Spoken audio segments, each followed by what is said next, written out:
બનાસકાંઠા જિલ્લાના ધાનેરાના ધારાસભ્ય માવજીભાઈ દેસાઈની ભાજપમાં ખરવાપસી। બનાસકાંઠાની ધાનેરા બેઠક ઉપર 2022માં અપક્ષ લડેલા માવજીભાઈ દેસાઈ ફરી એકવાર ભાજપમાં ખરવાપસી થતા ભાજપને ફાયદો થશે। સર્વ સમાજને રબારી સમાજના આગેવાન તરીકે ઓળખાતા ધાનેરાના ધારાસભ્યએ ભારત માટે વિધિવત ચૂંટણી પ્રચારના શ્રી ગણેશ કર્યા છે। ધાનેરાના ધાખા ખાતે જિલ્લા પંચાયતની બેઠકના ચૂંટણી કાર્યાલયનું ઉદ્ઘાટન કરી ભાજપના ખેસ પહેરી સંબોધન કરતા નજરે પડ્યા હતા। જો કે ધારાસભ્યશ્રીએ પોતે પણ ક્યાંક પાર્ટીમાં મન દુઃખના કારણે હું પાર્ટી સાથે કામ ના કરી શક્યો, પરંતુ હવે પાર્ટી અને સિરસ નેતૃત્વએ ફરી એકવાર મારા ઉપર વિશ્વાસ જતાવ્યો છે, તેને હું પાર ઉતારીશ। ધારાસભ્ય માવજી દેસાઈના પ્રવેશથી ભાજપને ફાયદો થશે। સમગ્ર બનાસકાંઠા જિલ્લાના સમીકરણો પણ બદલાઈ શકે છે। રબારી સમાજના નેતા અને સર્વે સમાજની પકડ ધરાવતા માવજીભાઈ દેસાઈ આગામી સ્થાનિક સ્વરાજની ચૂંટણીમાં તાલુકા પંચાયત, જિલ્લા પંચાયત અને નગરપાલિકામાં ફાયદો કરાવી શકે છે। આજે ભાજપનો કેસ ધારણ કરીને પ્રચારના શ્રી ગણેશ કર્યા છે। આજે દાખા જિલ્લા પંચાયતના કાર્યાલયનું ઓપનિંગ હતું, ત્યારે હું અને મારી સાથે માધવભાઈ રાણા, ભગવાનદાસ અને અહીંયાના સૌ આગેવાનો સાથે મળી અને દાખા જિલ્લા પંચાયત અને નીચેની 5 તાલુકા પંચાયતના કાર્યાલયનું ઓપનિંગ, શીતળા માતાના મંદિરે કાર્યાલયનું ઓપનિંગ કર્યું। અને સાથે સાથે આપણે જ્યારે ખેસ પહેરવાની વાત કરી છે, ત્યારે હું સંપૂર્ણપણે ભારતીય જનતા પાર્ટીનો સંનિષ્ઠ કાર્યકર્તા વર્ષોથી છું અને રહ્યો છું। સમય અને સંજોગે ઘર હોય, પરિવાર હોય તો નાના મોટા મતભેદો થતા હોય, પણ એના માટે કરી અને પાર્ટી છોડીને ક્યારે બહાર ગયા નથી। ત્યારે આજે ભારતીય જનતા પાર્ટીના શ્રેષ્ઠ નેતૃત્વનો હું આભાર માનું છું કે ક્યાંક ઘર પરિવારની અંદર મનદુખ થયા હોય, મતભેદ થયા હોય, પરંતુ ભારતીય જનતા પાર્ટીના શ્રેષ્ઠ નેતૃત્વે ફરીથી પાર્ટીની અંદર મને ઘર વાપસી કરાવી હોય, ત્યારે હું શ્રેષ્ઠ નેતૃત્વનો ખૂબ ખૂબ આભાર માનું છું।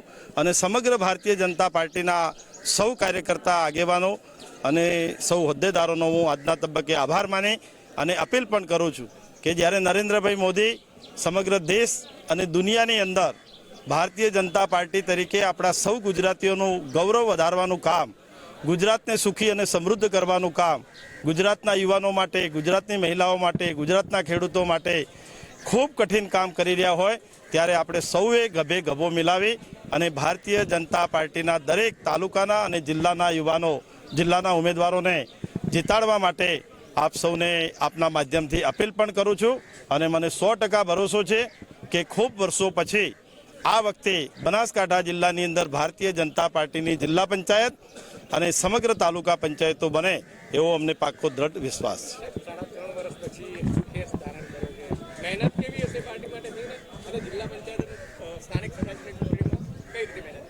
મેં વાત કરી એમ સમગ્ર વિચારધારા ભારતીય જનતા પાર્ટીની હતી અને આવનારા સમયની અંદર પણ રહેવાની છે।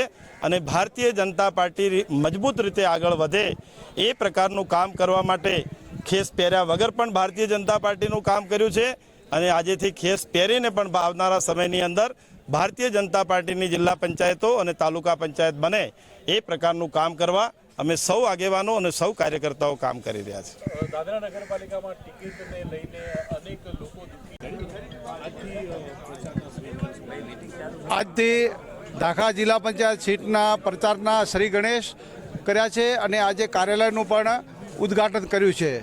અને આપણા એમએલએ માવજીભાઈ દેસાઈ સાહેબ, આપણા આગેવાન ભગવાનભાઈ સાહેબ અને ઘણા બધા કાર્યકર્તાઓ અને આગેવાનોએ આવી પધારી અને આશીર્વાદ આપ્યા છે અને અમને સમર્થન કર્યું છે।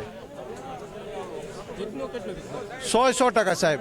હવે તો ડબલ એન્જિન છે, માવજીભાઈ છે, ભગવાનદાસ સાહેબ છે, એટલે કોઈ જીતવામાં કોઈ તકલીફ નથી। હા, મારી બહુમતીથી જીતશો।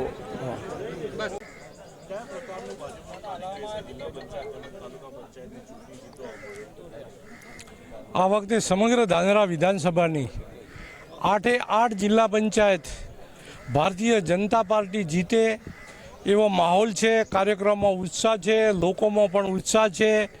સમગ્ર તાલુકાનો જાતિ સમીકરણ દરેકને ન્યાય મળી રહે અને દરેક સીટ ઉપર એ રીતે ઉમેદવારો લોકોને ગમતા ઉમેદવારો ભારતીય જનતા પાર્ટીએ ટિકિટ આપી છે. એટલે સમગ્ર ધાનેરા વિધાનસભાની 8 જિલ્લા પંચાયત અને તાલુકા પંચાયત ભારતીય જનતા પાર્ટી મોટી લીડથી જીતશે એવી અમને સંપૂર્ણ આશા છે.